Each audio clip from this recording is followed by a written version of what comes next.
এটা তো ওই বন্যার সময় বার্নিং তাদের জন্য এমার্জেন্সি নিড ছিল। আমি সেখানে গিয়েছি, দেখেছি 3 তলা 4 তলা বিল্ডিংও পানির নিচে।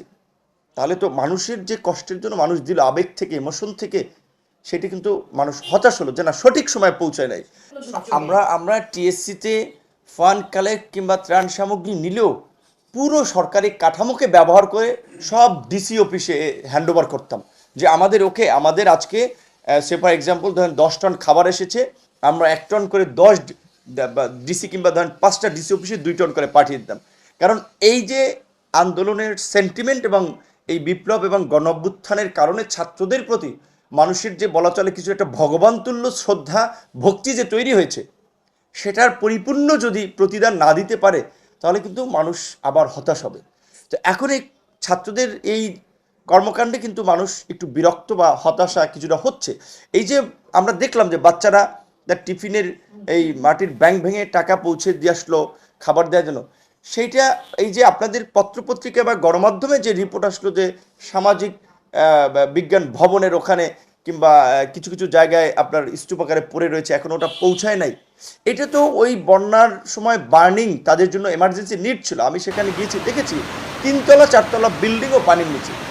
তাহলে তো মানুষের যে কষ্টের জন্য মানুষ দিল আবেগ থেকে, ইমোশন থেকে, সেটি কিন্তু মানুষ হতাশ হলো যে না, সঠিক সময় পৌঁছায় নাই।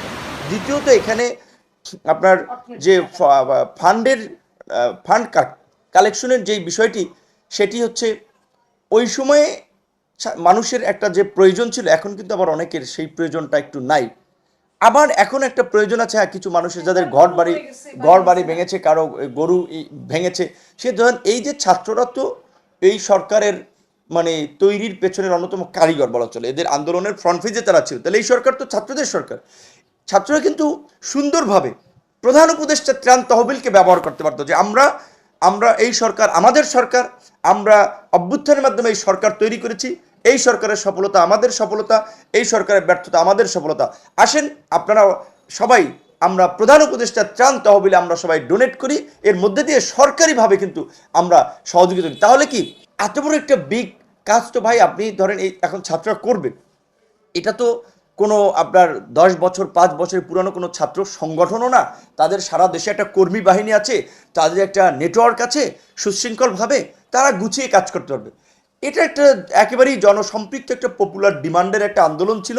সময় যার যার জায়গা থেকে রাস্তাঘাট চিপা চাপা যেখান থেকে পারছে আন্দোলনে শরিক হয়েছে। কিন্তু এটা কিন্তু কোনো আইডিওলজিক্যাল গ্রুপ না, কিংবা বলা চলে কোনো সুসংগঠিত কাঠামো না। কাজে আমরা তো আবেগ থাকলে আমরা তো ওই ব্যস্ততা করতে পারবো না। এখন সরকার তো ছাত্রদের প্রতিনিধিও আছে সরকারে, তাহলে সরকারকে সহযোগিতা করা মানেই তো ছাত্রদের ইয়ে